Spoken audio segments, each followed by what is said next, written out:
তো মাকে কষ্টই দিয়ে গেল, বাবাকে কষ্টই দিয়ে গেল। বিবাহের আগেও যন্ত্রণা দিছ, বিবাহের পরেও তো সেই যন্ত্রণাই দিল।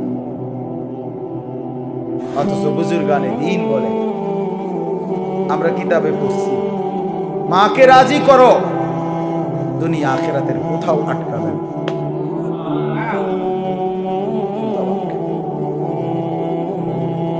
আল্লাহ নবী সাল্লাল্লাহু আলাইহি ওয়াসাল্লাম বলছেন, তিনটি গুনাহ সবচেয়ে বড় গুনাহ, এর মধ্যে একটা হলো হুকুকুল ওয়ালিদাইন, পিতা মাতার নাফরমানি, মা বাবার নাফরমানি। আল্লাহ নবী সাল্লাল্লাহু আলাইহি ওয়াসাল্লাম বলেছেন, সব পাপের শাস্তি আল্লাহ ইচ্ছে করলে হাসরের দিন দিবে। কুল্লু যুনুবি ইউআখিরুল্লাহ ইলা আজালিন মুসাম্মা, সব গুনার শাস্তি আল্লাহ নির্ধারিত দিন হাসরের ময়দান পর্যন্ত অপেক্ষা করে দিবে, সেখানে ইল্লা আকুল ওয়ালিদাইন, পিতা মাতার নাফরমানি ব্যতীত। নবীজি বলছে, মা বাবার নাফরমান সন্তানকে আল্লাহ তাআলা দুনিয়াতেই শাস্তি দিবে, বেইজ্জতি দিবে, না দিয়া কবরে নিবেন। লান ইয়ামুতা হাত্তা ইউআযযিবাহুল্লাহু ফিল আরদ, হয় তুমি কষ্ট পাইবা, আর তোমার মাইয়া হবে 3 নম্বর, পোলা হবে 6 নম্বর, বউ হবে 13 নম্বর। বুঝবা, বউ কথা শোনে না, ছেলেও আল্লাহ চেনে না, মেয়েও নাফরমান, তখন না বুঝবা যন্ত্রণা কারে করে। বুঝেন নাই কথা? যন্ত্রণা তো শুধু কনির নাম না, শাস্তি তো শুধু ঘুষি না,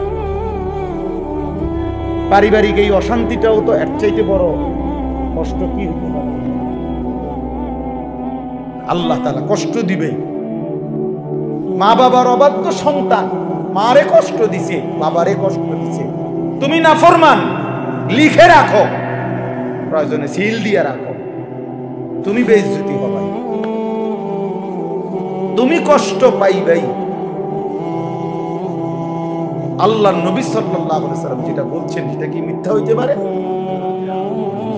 লান ইয়ামুতা, কখনোই তার মৃত্যু হবে না, হাত্তা ইউআযযিবাহুল্লাহু ফিল আরদ, জমিনে শাস্তি ভোগ না করে।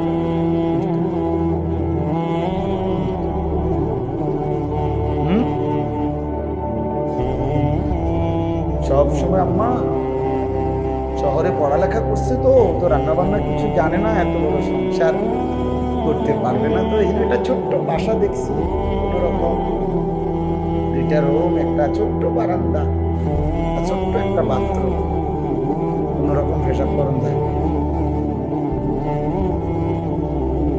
কথার সুর, কথার স্টাইল, মানে বাইর করণের। মাকে কার কাছে রেখে গেলেন, বাবাকে কার কাছে রেখে, যাই লাগে জানাইবেন, কোনো অসুবিধা না। মা সবসময় মোবাইলে যোগাযোগ থাকবে, মোবাইলে ঘাস কাটবে, যোগাযোগ। মা পানি দরকার, এটা মোবাইল দিয়ে হবে। মা ঠান্ডার মধ্যে আরাম দরকার, মার এটা পানি দিয়ে, মোবাইল দিয়ে হবে।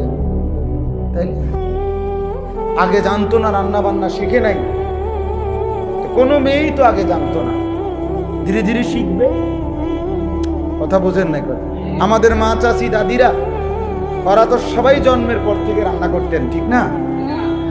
তো তাইলে শিখে নিছে। ইসলাহি মাহফিল, আসলে এটার মূল ফিকির ইসলাহে নফস, মানে নিজের ফিকির, নিজের সংশোধন, আত্মসংশোধন, আত্ম উন্নয়ন, আত্মশুদ্ধি, এটাই তাজকিয়া, এটাই তাসাউফ, এটাই ইসলাহ, এটাই পীর মুরিদি, এটাই আউলিয়া কেরামের মেহনত। বুজুর্গানে দিন যে মেহনত করে, আউলিয়া কেরাম যে মেহনত করে, খানকা বলেন, দরবার বলেন, পীর মুরিদি বলেন, এই মেহনতটাই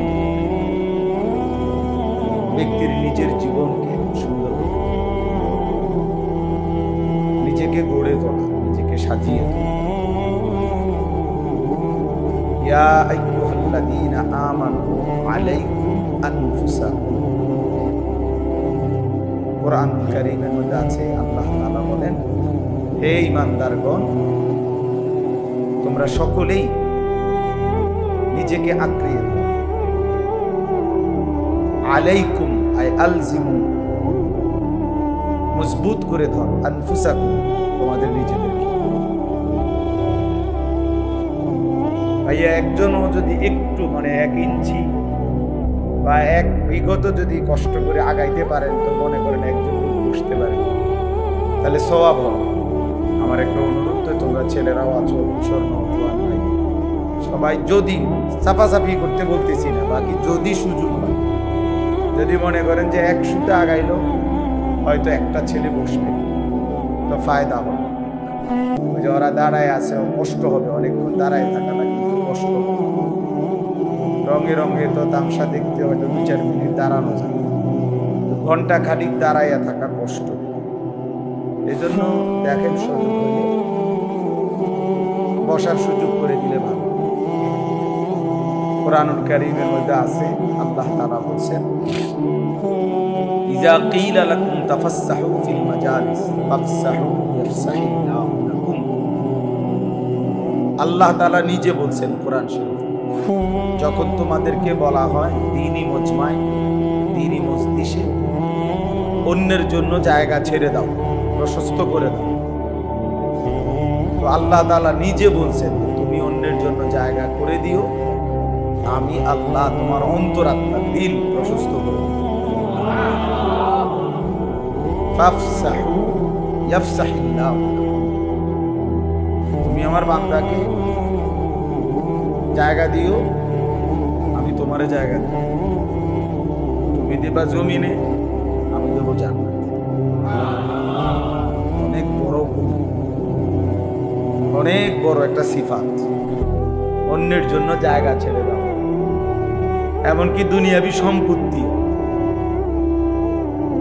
এই মনে করেন 1 বিঘত জায়গা ছেড়ে দিলে আপনারই ভাই, ভাতিজা, চাচা, মামা, চাচতো ভাই, জ্যাঠতো ভাই বা এলাকার ভাই, বেচারার বাড়ির রাস্তাটা হয়ে যায়,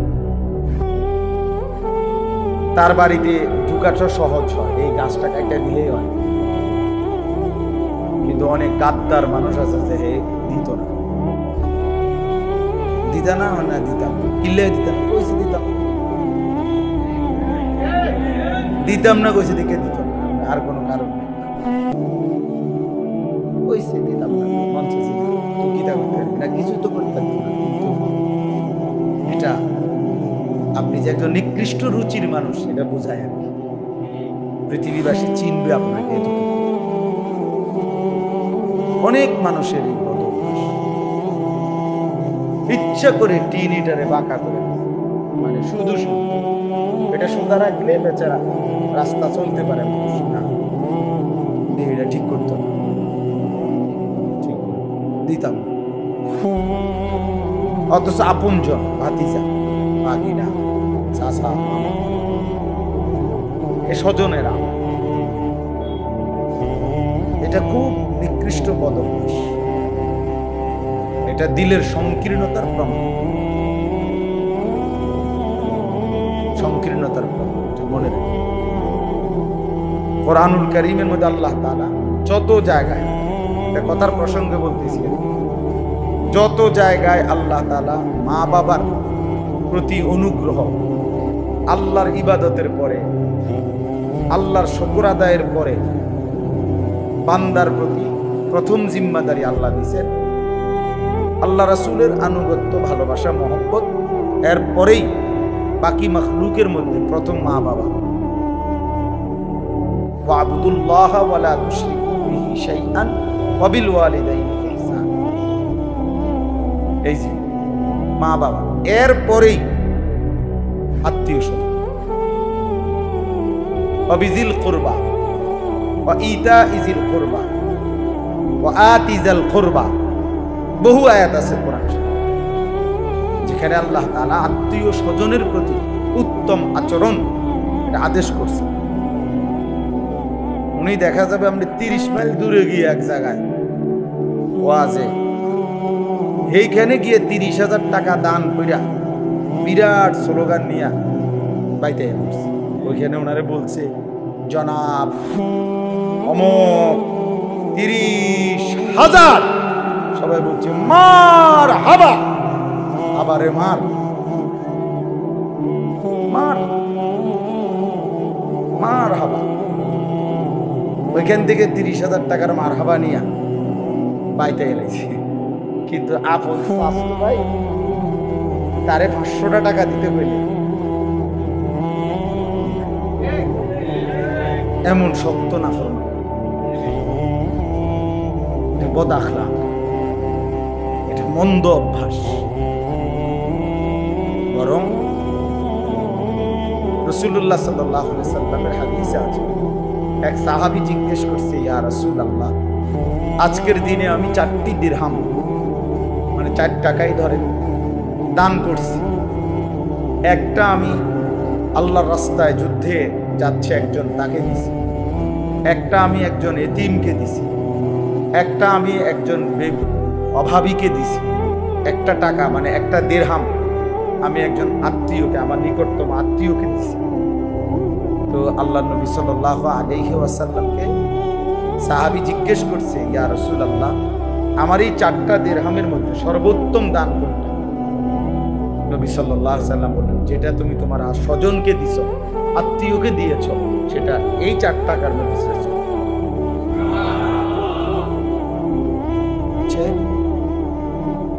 এটা জরুরি বিষয়। এজন্য প্রসঙ্গক্রমে বললাম, আপনজনকে দিতে কার্পণ্য না। আপন ভাই, আপন বোন, ভাতিজা, ভাগিনা, চাচা, মামা, ফুফা, খালু, তারা স্লোগান দিত না, মার হাবা দিত না। মার হাবা দিয়ে করবো, মার হাবা দিয়ে করে আপনি 2-300 মার হাবা লগে রাখিয়ে কি মূলত তো নেকি দেয় কে? তো তিনি তো কেউ স্লোগান দিলেও দিবে, স্লোগান না দিলেও দিবে, কেউ জানলেও দিবে তিনি নেকি, কেউ না জানলেও দিবে, মূলত তো আল্লাহ দেয় নেকি। যাই হোক, এই জন্য বললাম, অনেক সময় আমাদের সমাজে কত মেল মিটিং হয়, আজ 30 বছর ধরে এই 1 বিঘত জায়গার জন্য মারা, 1 হাত জায়গার জন্য ঝগড়া ফাসাদ, কত মেল, কত মিটিং যায়। এই পর্যন্ত চা বিস্কুট খাবাইয়া যেই টাকা গেছে, এতে 10 শতক এই হত্যার মাত্র করে খাবাইয়া যা গেছে, শুধু শুধু অনর্থ। অথচ আল্লাহর জন্য ছেড়ে দেয়। আল্লাহ তাআলা বলছেন, আমি তোমারে আখিরাতে দিয়ে দেব, তুমি দেবা এখানে, আমি দেবো এখানে। এই জন্য বাপ, এটা খুব জরুরি। হয়তো আপনি ক্ষমতার জোরে, বুদ্ধির জোরে, চালাকির জোরে, কৌশলে বেচারার ন্যায্য সম্পত্তি 1 বিঘত 1 শতক নিয়ে নিছে। আপনি হয়তো মানুষের কাছে বুঝাইছে, রে দেখো কাগজপত্র দিয়েই তো নিছি, 10 জনের সামনেই তো দিছি, কিন্তু আপনি দিল দিয়ে জানেন যে আসলে এটা আপনার না। তাকে আপনার সাফার জোর দেখে, ক্ষমতার জোর, টাকার জোর, কৌশল আছিল, কোনো না কোনো কৌশল করে হয়তো নিছে না। মানুষ হয়তো বুঝছে না আর কি যে এটা ইলিগেল। আল্লাহ তাআলা তো জানে না, কথা বলেন না কেন?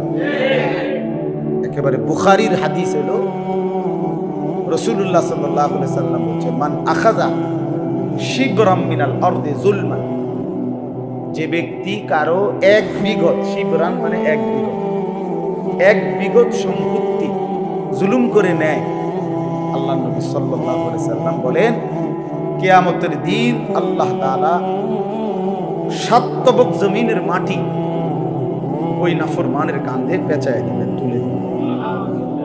তাওয়াকাহুল্লাহু 7 আরদিন ইয়াউমাল কিয়ামা। সেদিন নাফরমান বুঝবে কি পরিমাণ সম্পত্তি দরকার। আল্লাহর ফেরেশতা বলবে, বেঈমান নে, সম্পত্তি তো দরকার নেই, 7 তবক জমিনের মাটি দিলাম, নে এখন নে। এখন নিয়ে কি করবে? এখন নিয়ে কিছু হবে আর? আল্লাহ আমাদেরকে মাফ করুন। এই জন্য বাপ এটা খেয়াল করে, কেউ কারো সন্তানের জন্য, আপনার ছেলের জন্যই তো রেখে যাবেন, হারামের এই 1 বিঘত রাইখা যায়। এর বাকি সম্পত্তিগুলো হালালই ছিল আপনার, শুধু শুধু এই 1 শতকরে নিজের 50 শতকের সাথে এই 1 শতক মিথ্যা বলে ধোকা দিয়া প্রতারণা করে নিয়া সন্তান এবং বংশধরের জন্য 51 শতককেই আপনি হারাম করে গেলেন। 1 মণ দুধের সাথে আপনি ওই 1 ফোঁটা চনা পেশাব মিশাইয়া পুরা দুধটাকেই কি করে দিলেন? অপবিত্র। নাই তো 50 শতক দিয়ে চলতো, হালাল পথেই চলতো, আপনি শুধু শুধু ওই বাটফারিটা করলেন, ধোকা দিলেন, ধোকা দিলেন। এই জন্য এমন কোনোভাবেই না করা। আত্মীয় স্বজনের হক দিয়ে দাও। বোনের সম্পদ যাদের কাছে পাও না, বোনের সম্পদ দিয়ে দিও। বোনের সম্পদ যে দেয় না সে একেবারে নিকৃষ্ট রুচির মানুষ, একবারে ছোট লোক, কম জাত। স্ত্রীর মোহর যে দেয় না সে একবারে নিচু রুচির মানুষ, একদম নিচু মাইন্ডের মানুষ, নিম্ন শ্রেণীর মানুষ।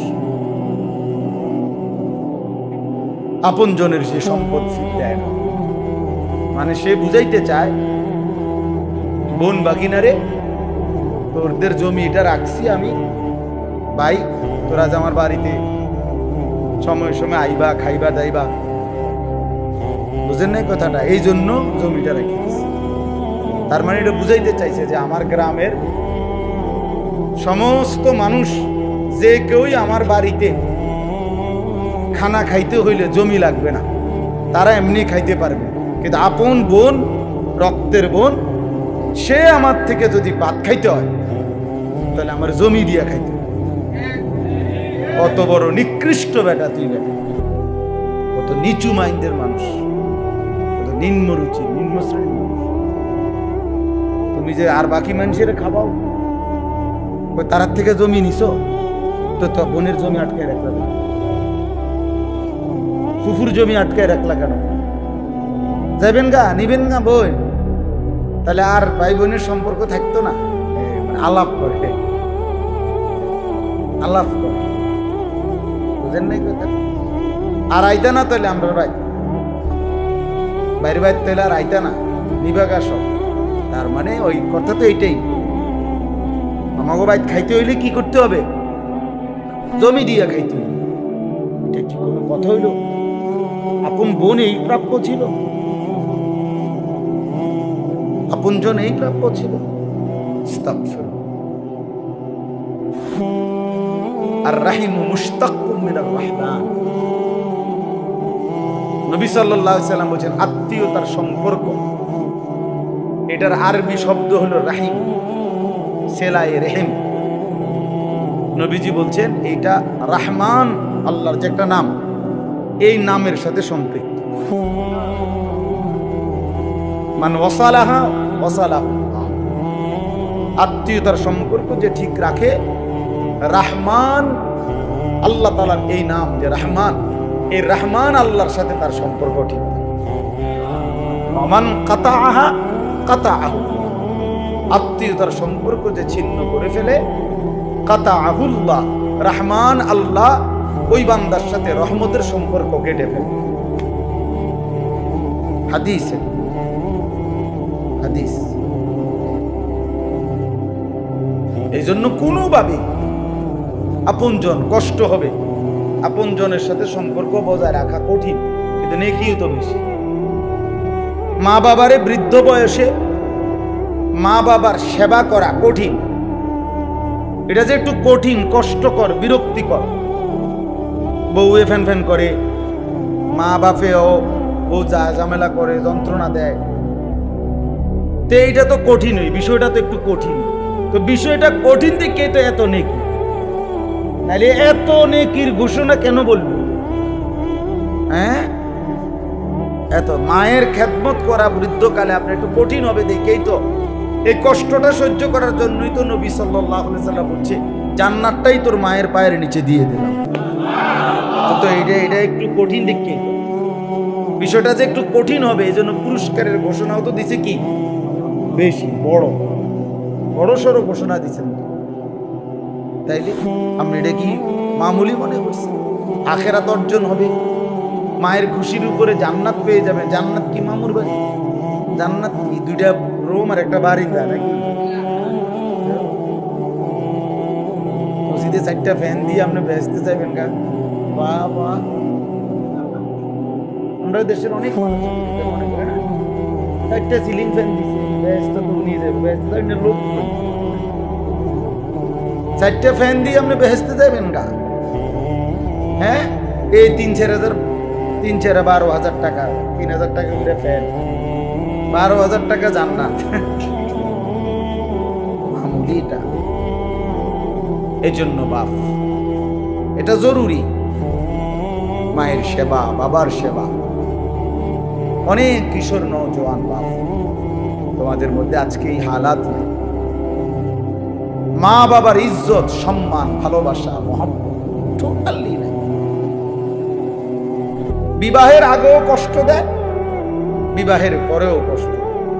বিবাহের আগে মা বাবার কোনো কথা শুনে না, মোবাইল, নারী, ছবি, নাচ, গান, অসৎ বন্ধুদের আড্ডা, এই তামসা কইরা কইরাও মা বাপরে কষ্ট দেয়। আর বিয়ে কইরা বউ নিয়া আলাদা হইয়াও এই কষ্ট দেয়। তুই নাফরমান তো কষ্টই দিয়ে গেল, তুই তো মাকে কষ্টই দিয়ে গেল, বাবাকে কষ্টই দিয়ে গেল। বিবাহের আগেও যন্ত্রণা দিছ, বিবাহের পরেও তো সেই যন্ত্রণাই দিল।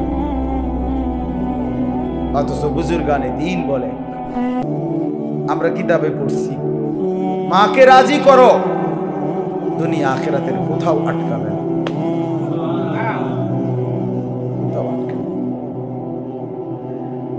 আল্লাহ নবী সাল্লাল্লাহু আলাইহি ওয়াসাল্লাম বলছেন 3টি গুনাহ সবচেয়ে বড় গুনাহ, এর মধ্যে একটা হলো উকুকুল ওয়ালিদাইন, পিতা মাতার অবাধ্যতা, মা বাবার নাফরমানি। আল্লাহ নবী সাল্লাল্লাহু আলাইহি ওয়াসাল্লাম বলেন সব পাপের শাস্তি আল্লাহ ইচ্ছে করলে হাসরের দিন দিবে। কুল্লু যুনুবি ইউআখিরুল্লাহ ইলা আজালিন মুসাম্মা, সব গুনার শাস্তি আল্লাহ নির্ধারিত দিন হাসরের ময়দান পর্যন্ত অপেক্ষা করে দিবে, সেখানে ইল্লা আকুল ওয়ালিদাইন, পিতা মাতার নাফরমানি ব্যতীত। নবীজি বলছে মা বাবার নাফরমান সন্তানকে আল্লাহ তাআলা দুনিয়াতেই শাস্তি দিবে, বেইজ্জতি দিবে, না দিয়া কবরে নিবে। লা ইয়ামুতা হাত্তা ইউআযযিবাহুল্লাহু ফিল আরদ, হয় তুমি কষ্ট পাইবা, না তোমার মাইয়া হবে 3 নম্বর, পোলা হবে 6 নম্বর, বউ হবে 13 নম্বর।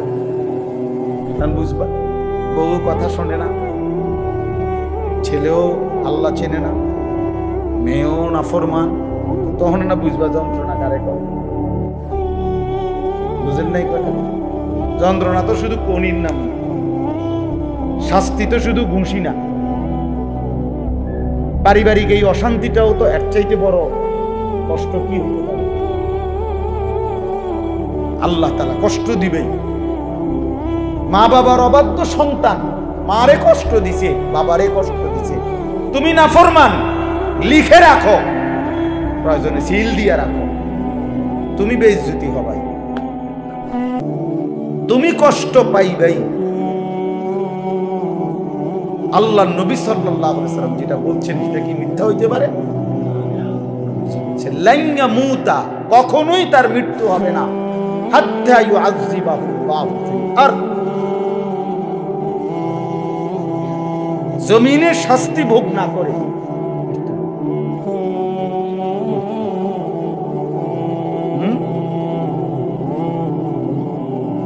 সব সময় আম্মা শহরে পড়ালেখা করছে, তো রান্না বান্না কিছু জানে না, এত বড় সংসার করতে পারবে না, তো এই জন্য একটা ছোট্ট বাসা দেখছি, কোন রকম 2টা রুম, একটা ছোট্ট বারান্দা, ছোট্ট একটা বাথরুম, কোন রকম পেশাব করন যায়।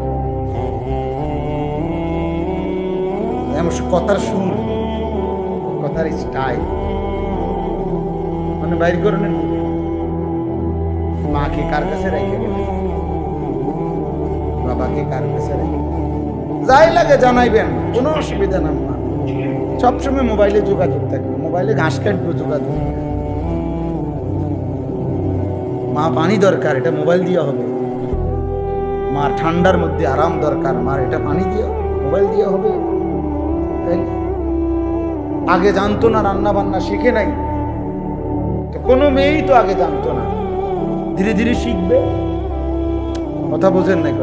আমাদের মা চাচি দাদিরা ওরা তো সবাই জন্মের পর থেকে রান্না করতেন, ঠিক না? তো তাইলে শিখে নিছেন। আমার আম্মা বলছে যে ফুত আমি ক্লাস 4-এ, মা 4র্থ শ্রেণী প্রাইমারি স্কুল পাস করছে, 5-এ উঠছে প্রাইমারিতে। ক্লাস 5-এ স্কুলে যাই, বাড়ির পাশে প্রাইমারিতে। তোর নানি মানে মার মা, আমার নানি একদিন বলছে, তোর নানি আজ যাইও না, স্কুলে যাওয়া লাগবে না, তোমার বিয়া। বুঝিও না বিয়া কিতা, চার যাই চলবে না, বিয়ে দিচ্ছে বিয়া।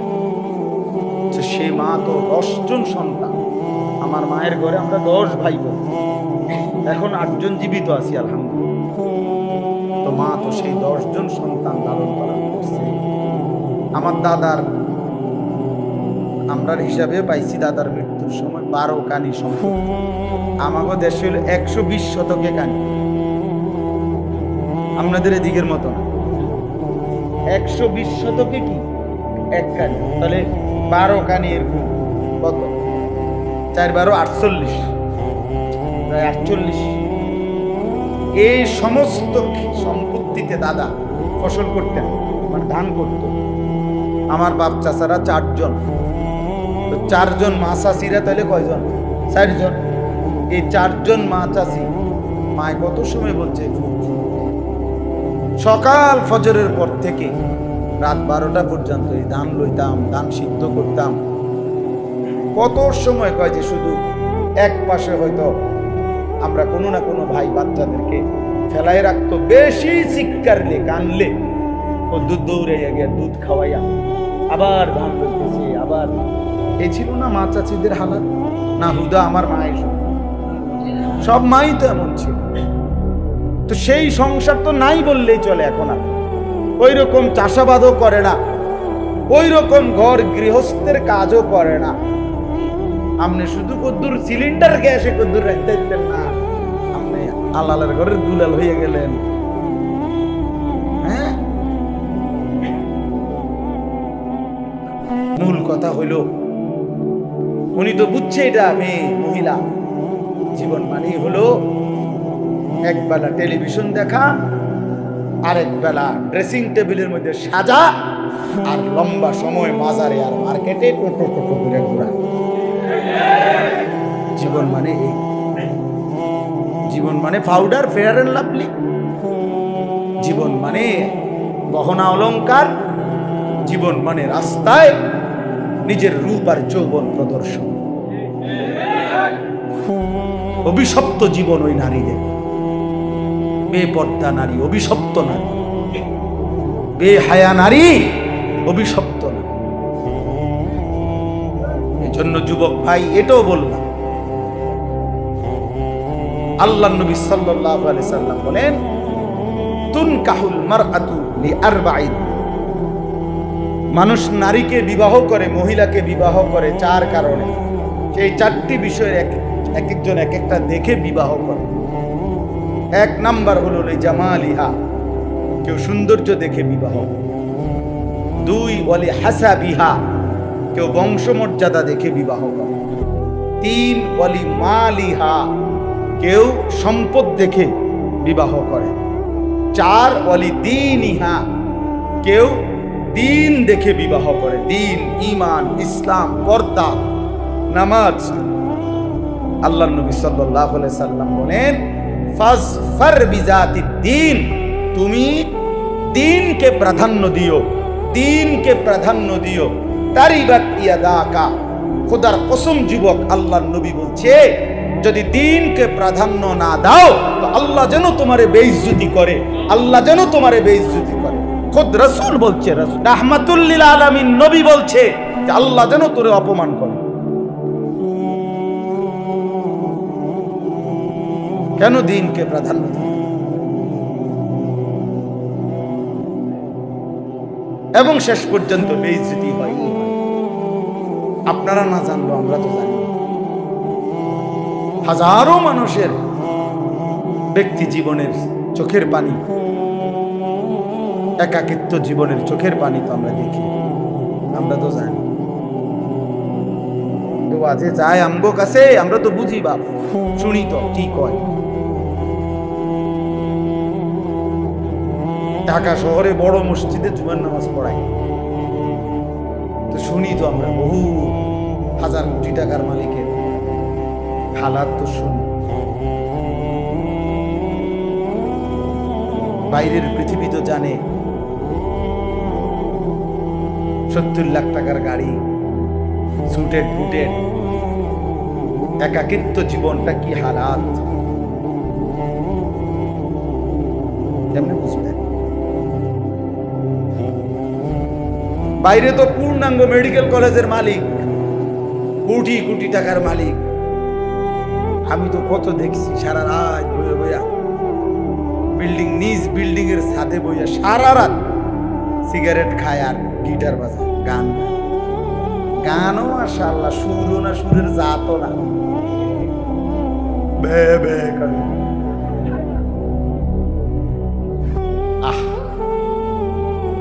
ঘটনাটা কি? ঘটনাটা কি? স্ত্রী মাঝে মধ্যে আসে স্বামীর কাছে, মনে হইলে ওই থাকার এক জায়গায়। স্ত্রী মাঝে মধ্যে আসে 15 দিনে, 20 দিনে, 1 মাসে ছুটি কাটাইতে হয়। মন চাইলে আসে, মন না চাইলে আসে। টাকা তো অনেক, সুখ কোথায় বলেন? সুখ কোথায়?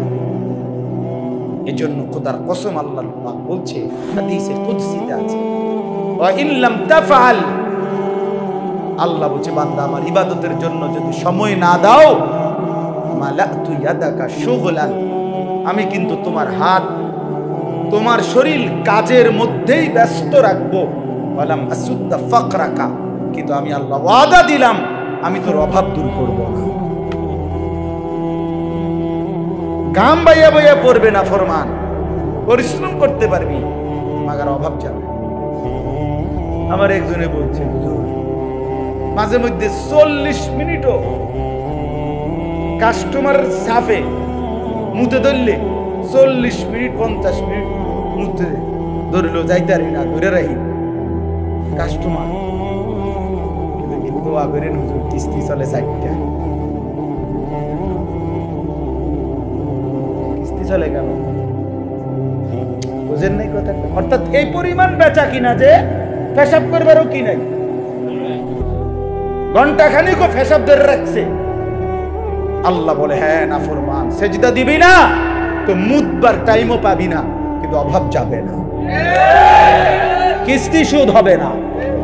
ঠিক আছে, কামে করতে লইছি, কর মাড়িয়ে গান, হাজার রাখুন হাতরে। এ তো সরাসরি হাদিস, মালাতু ইয়াদাকা শুগলান, আমি তোমার হাত কাজেই ব্যস্ত রাখি। আল্লাহ আমাদেরকে মাফ করে দেন। জন্য দোস্ত, আল্লাহকে চিনো, ইয়া ইবনা আদম তাফাররাগ লি ইবাদাতি, আল্লাহ বলছে, হে বনি আদম, আমার ইবাদতের জন্য সময় দিও, সময় ফারেক কইরো, ফজরের জন্য সময় দিও, যোহর আসর মাগরিব এশায় সময় দিও, হজ্জের জন্য সময় দিও, আমি আল্লাহর কথা শুনবার জন্য সময় দিও, কোরআন তিলাওয়াতের জন্য সময় দিও, রাত গভীরে একটু তাহাজ্জুদের সময় দিও, আমার জিকির করবার জন্য একটু সময় দিও। আমি আল্লাহ ওয়াদা দিলাম, মালাতু সাদরাকা গিনান, আমি তোমার দিল ধনী বানাই, দিলে বাদশা বানাই।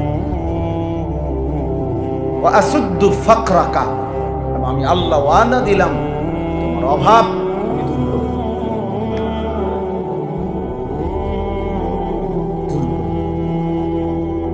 এই জন্য সবাইরে বলি, সবাই আপনারা অনেক মানুষ বাইরে দাঁড়ায় আছে, নিজের কাছে কষ্ট লাগতেছে যে আপনারা ঠিক মতো দেখি না।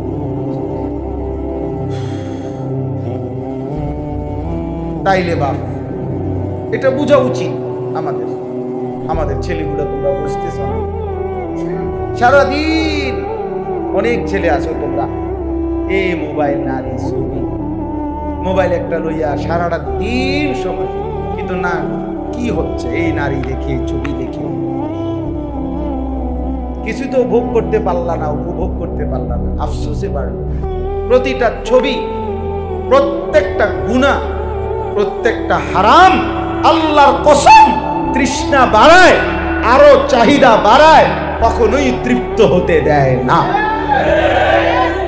রব্বে কাবার কসম, গুনাহ কি দেয় না? তৃপ্তি।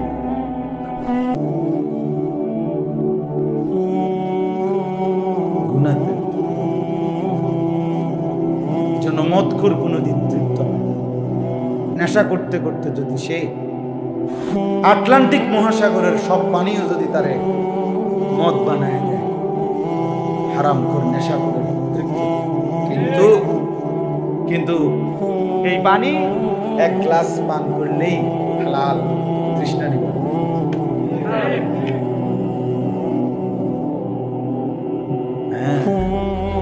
এক সাগর মদ তৃপ্তি দেয় না, এক গ্লাস পবিত্র পানি তৃষ্ণা নিবারণ।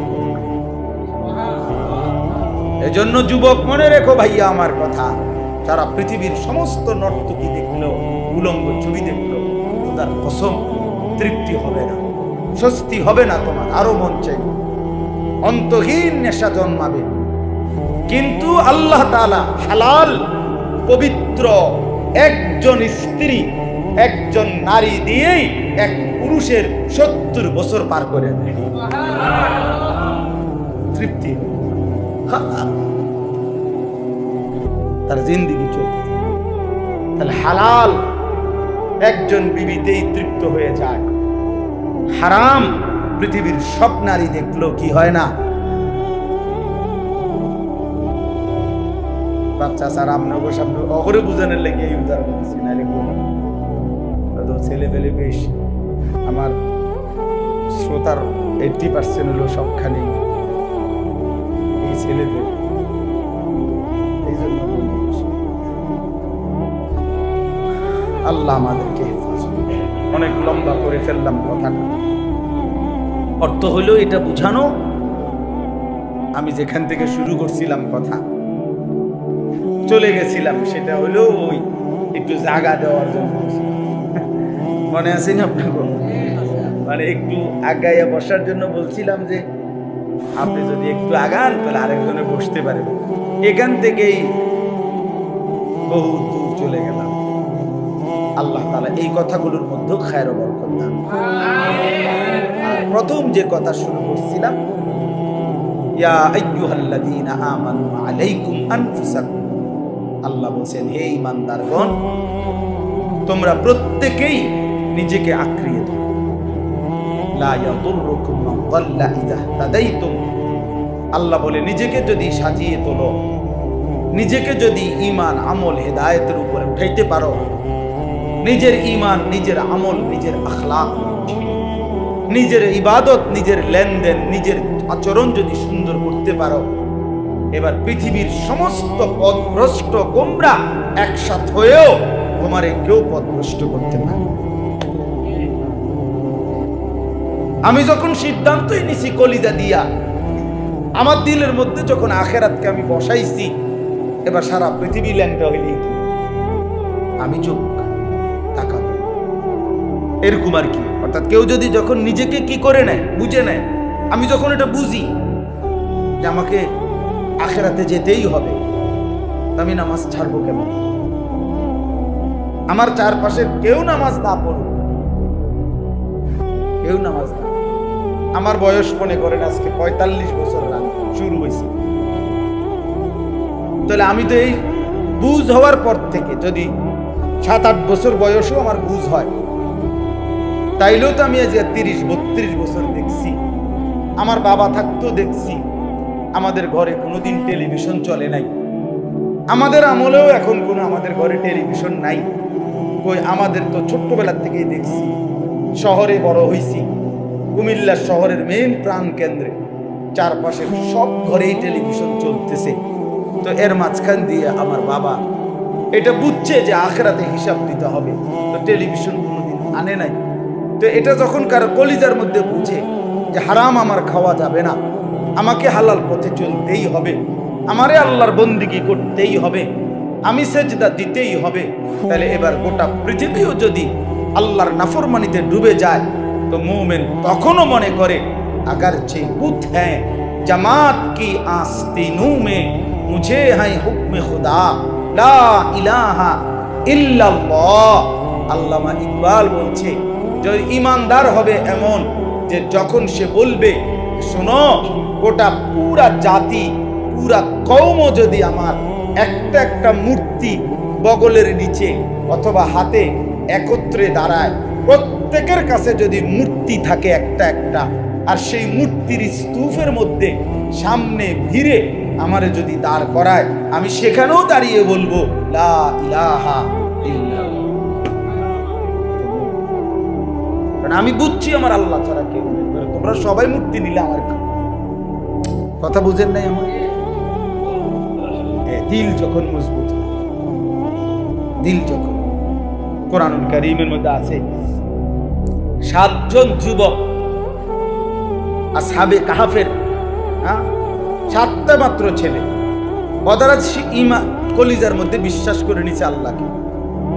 এবার বাদশাহ যেদিন তাদেরকে ডাক দিছে, বাদশাহ তাদেরকে খবর দিছে দাকিয়ানুস। ওই বাদশাহ ছিল এত বড় জালেম যে বাদশার নির্বাচিত ওই মূর্তি বাধ্যতামূলক পুরা জাতি তার পূজাও করত, নিজেদের সমস্ত কোরবানি মানে নিজেদের যে কোনো বলি ওই দেবতার নামে উৎসর্গ করত। এরকম ছিল। এবং এর ব্যতিক্রম কেউ কিছু বললে শুনলে বাদশা কল্লা ফালাই দিত। এমন নির্মম পাষাণ জালেম বাদশাহ দাকিয়ানুস ছিল। সেই জাতির পুরা দেশবাসী মূর্তি পূজা করে, বাদশাহ মূর্তি পূজক, মা বাবা আত্মীয় স্বজন সব মূর্তি পূজক। পুরা জাতির মধ্যে এই 7টা যুবক তারা ভিন্ন সিদ্ধান্ত নিছে যে আমরা আল্লাহকে ছাড়া আর কাউকে ডাকবো না, আমরা আল্লাহকেই ডাকবো। বাদশাহ যেদিন তাদেরকে ডাক দিছে, রাজ দরবারে সবার সামনে জিজ্ঞাসা করছে যে তোমরা আমার মূর্তিকে বাদ দিয়ে কার ইবাদত করো, কাকে ডাকো, কাকে মানো? কোরআনুল কারীমের মধ্যে ভাইয়া স্পষ্ট আছে, আল্লাহ তাআলা বলেন ওয়ারাবাতনা আলা কুলুবিহিম ইয কামু। সুবহানাল্লাহ। আল্লাহ তাআলা বলে, শোনো পৃথিবীবাসী, আমি আল্লাহ নিজে আমার ওই 7 ঈমানদার যুবকের দিলে ঈমান আমি বাইন্ধা দিলাম, বাইন্ধা। ওয়ারাবাতনা, রাবাতনা মানে হলো শক্ত রশি দিয়া, সুতা দিয়া আমি ঈমান বাইন্ধা দিছি। ইয কামু, যখন তারা বাদশার সামনে দাঁড়াইল, বাদশা জিজ্ঞেস করলো তোমরা কাকে ডাকো, কাকে মানো? আমার মূর্তি আমার সিদ্ধান্তের ব্যতিক্রম। তখন ফাকালু, তারা বলল রব্বুনা রব্বুস সামাওয়াতি ওয়াল আরদ, আমাদের রব তিনি 7 আসমান ও জমিনের রব যিনি। লান নাদউ মিন দুনিহি ইলাহান, আমরা ওই আল্লাহকে ছাড়া আর কাউকে ডাকবো না। লাকাদ কুলনা ইদান শাতাতা, যদি আল্লাহকে ছাড়া কাউকে ডাকি বাদশাহ, এটা হবে বড় জুলুম, এটা হবে বড় অন্যায়। আপন মা বাবাও এখানে ছিল, তাফসীর আছে। এই যুবকদের বাবা মাও কি ছিল? এখানেই ছিল, পুরা ফ্যামিলি ছিল এখানে, আত্মীয় স্বজন সব ছিল। ওই যে আল্লাহ বলছে আমি কলজার মধ্যে কি বাইন্ধা দিছি, রাবাতনা মানে রশি দিয়ে বাঁধিয়ে দিছি। জন্য এই ইসলাহি মাহফিল অনেক উপকার হয়। মাহফিল ছোট হোক, এ কষ্ট হয়েছে আর কি, বৃষ্টি বাদল, কিন্তু এতে ফায়দা বেশি। ইসলাহে নফস, আত্মশুদ্ধি, দিলের উপরে মেহনত করা। আজকে আমরা প্রত্যেকে এই ফিকির। যুবক ভাই, তোমাদেরকেও বলি ভাইয়া, নিজের উপরে দয়া করো। তোমার ঈমান, তোমার আমল, তোমার লেনদেন, তোমার আচরণ, আখলাক সুন্দর করো। স্বার্থপর এই দুনিয়া কারো কথা মনে রাখে না। আমি এটা প্রত্যেক দিন, এই বড় স্বার্থপর এই দুনিয়া কেউ রে মনে রাখে না রে ভাই। তুমি মরে গেলে পৃথিবী